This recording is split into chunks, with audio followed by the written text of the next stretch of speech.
అవ్వ మాట్లాడతావా ఇట్రా సార్ నా పేరు జ్యోతి సార్. ఫస్ట్ నా పేరే సార్. నా భర్త లేడు సార్. నాకు ఇద్దరు కొడుకులు. నాకు ఇద్దరు కొడుకులకు ఇద్దరు పిల్లలు. ఒక్క ఎకరం ఉంది సార్. ఉంది సార్. 30 గుంటలే ఉంది, ఎకరం కూడా లేదు సార్. జ్యోతి చనిపోయింది సార్. లేడు 30 గుంటలు ఉంది. నాకు కూడా ఆరోగ్యం మంచిగా ఉండదు. నా కొడుకులు భూ వేస్తారా సార్? ఇప్పుడు ఆ శిల్క గుంజుకుంటే 30 గుంటలు గుంజుకుంటే భూ వేస్తారా కొడుకులు కోడాన్లు? మరి ఏం చేసుకొని బతకాలి మేము? రోడ్డు మీద పడి సావాలనా? ఎందుకు మా భూమి వెంట పడ్డారు? ఇంకా అక్కడ తీసుకోవాలి కదా సార్. ఎక్కడైనా మరిగూడెంలో పోతున్నాయంట, అటు తీసుకోవాలి కదా సార్. మాకేముంది, గివి ఉండదే 30 గుంటలు. గిది చేసుకొని మా పిల్లలు మేము అందరం బతుకుదు. ఎందుకు లేవు? అక్కడ ఉన్నాయి సార్, మస్తుగా ఉన్నాయి. అటు మస్తుగా ఉన్నాయి. మాషలకెంట పడ్డారు. ఇక్కడ దగ్గర ఉందని మాషలకెంట పడ్డారు. తేటగా ఉంది, మంచి చింతపల్లి దగ్గర ఉందని పడ్డారు. మేము కాదేమో సార్, మాకు దయచేసి మా భూమి మాకు ఉండాలి. మా భూములు పోవద్దు. ఇక మేము బతకలేము. మా భూములు పోతే మేము బతకలేము. మా కొడుకులు కూడా అన్నం కూడా వేయరు మాకు. అది ఉంటే మాకు ఇంత ధైర్యం ఉంటుంది కదా సార్. అది పోతే ఎట్లా బతుకుతాం మేము? ఎన్ని రోజులు ఉంటాయి? 8 లక్షలు ఇస్తే ఏముంటుంది? 8 లక్షలు 7 లక్షలు అంటురట. అది ఎన్ని అయ్యేది తెలియదు ఇంకా. కానీ మా భూమి మాకు ఉండాలి సార్. ఇక ఎక్కడివి 5 లక్షలు వస్తే నా కొడుకులు కొట్టి గుంజుకుంటారు తల అయిని. ఇక నేను పోయి ఏమన్నా బయలుపడి సావాలి. మరి అంతే ఏముంది సార్? ఇంకా అంతే ఉంది కదా సార్. ఏముంది చెప్పు మరి. నా పేరు గౌరమ్మ సార్. గౌరమ్మ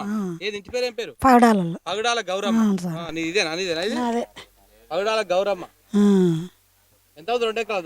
2 ఎకరాలు ఉంటుంది సార్. 2 ఎకరాలు 173/9/8. ఈ మొత్తం 2 ఎకరాలు పోతుంటుందా? తీసుకపోతాను సార్.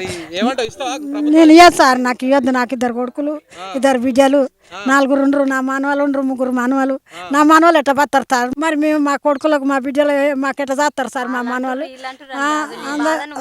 మాకు ఆ శిల్క పోదు సార్. నా మానవాళ్ళకు ఉండాలి. నా కొడుకులు బతకాలి, నేను బతకాలి. శిల్క ఉండాలి నాకు. ఏం చేస్తాం? కూలినాలు ఆ శిల్క దున్నుకుంటాం, బతుకుతాం. మనం వచ్చిన తోవల ఏడే పడా ఉండేది. నీళ్ళు పత్తి వేసుకున్నా. ఏడు కూడా వేసుకున్నామంటే ఇక మాకు చేత కాలేదు. ముసలాళ్ళకు మాకు పెద్ద బాధ ఇయ్యను సారు. నేను ఇయ్యను. నా కొడుకులు ఉండరు. మేము చచ్చినా ఆయనే నాకు కావాలి సార్. ఆ భూమి నా పిల్లలకు కావాలి, నా మనవలకు కావాలి. నేను చచ్చినా కానీ నా మనవాళ్ళు బతారు. రేపు కాలు వస్తుంది.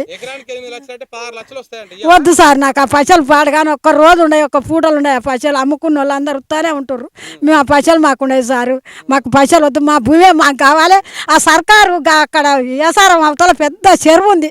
ఆ చెరువులో పెద్ద వనం ఉంది. అక్కడ ఇస్తే వాళ్ళకి ఆ భూములు లెస ఉన్నాయి. ఎక్కడైనా భూములు దేవరకొండ కోతుంటే ఉన్నాయి. గీడ మేము కన్నా ఫస్ట్ పడి చేసుకొని మేము పొతం చేసుకొని దున్నుకొని బతుకుంటే గీడికి వచ్చే సర్కారు భూమి ఆయన పెద్ద ఆయన గీడికి వచ్చి గీది చూస్తాడు సారు. గీది మేము మంచిగా పొతం చేసుకుంటుంది. మాకు ఇంకా అవతల లేదా పెళ్ళికి మేము సార్.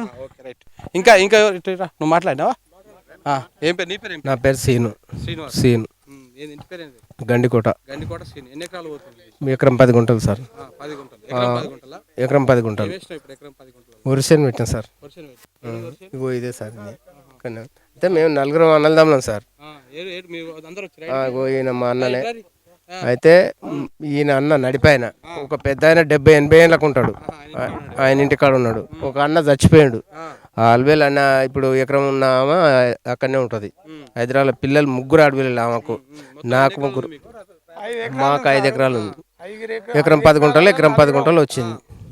ఉన్న ఎకరం బారాలని 24 బోర్లు వేసినాం సార్. అలా 24 బోర్లు వేస్తే 2 బావులు పోయినాం. అన్ని పోయి ఇప్పుడు ఉన్నది పోతుంది. మాకు ఏడలేదు ఇక. ఇదే భూమి. మా తాత అది చూపించిండు మాకు. మా నాయన చేసి కొన్ని రోజులు మేము చేసినాక ఇట్లా ఉంటే ఎట్లా? మాకు ఏడలేదు.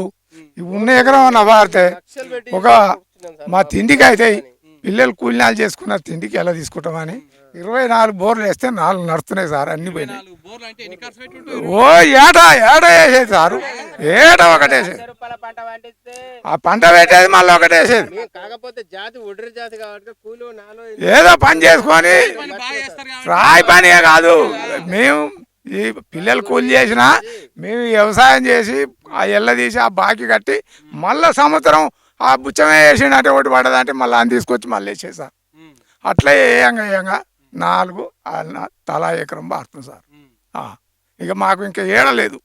మా పేరు మీద ఏడన్నా ఒక 2 గుంటల భూమి చూపెట్టమాను గవర్నమెంట్ని తీసుకోమాను. మాకు ఏడలేదు. అదే భూమిలో మేము ప్రభుత్వం ఏం చెప్తుందంటే గవర్నమెంట్ ఇచ్చిన భూమి కదా గవర్నమెంట్ తీసుకుంటుంది అంటుంది. సారు ఆయన ఇవ్వకపోతే ఇవన్నీ చేయకపోదాం, అన్ని రూపాయలు పెట్టకపోదాం అందులో మేము ఏమన్నా ఇంకా అప్పుడు అగ్గువాల ఏమన్నా ఇంత భూమి కొనుక్కుందాం. అయితే ఏడ కొనుక్కునేది ఏంది, ఉన్న ఎకరం పారితే మా కుటుంబం బతుందని ఆ పని చేసినాం సార్.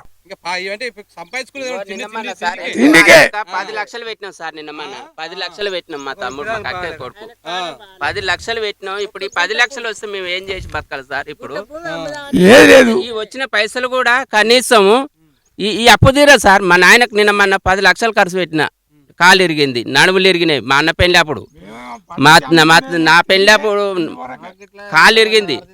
ఇప్పుడు మా నాయనకు నడవరాదు. వీటికి రామంటే కూడా నాకు చేతన అయితే లేదురా, నా తీసుకుంటారు. ఆ ప్రభుత్వం ఆయన ఇచ్చింది ఇలా తీసుకుంటుందని మాట్లాడుతుంది.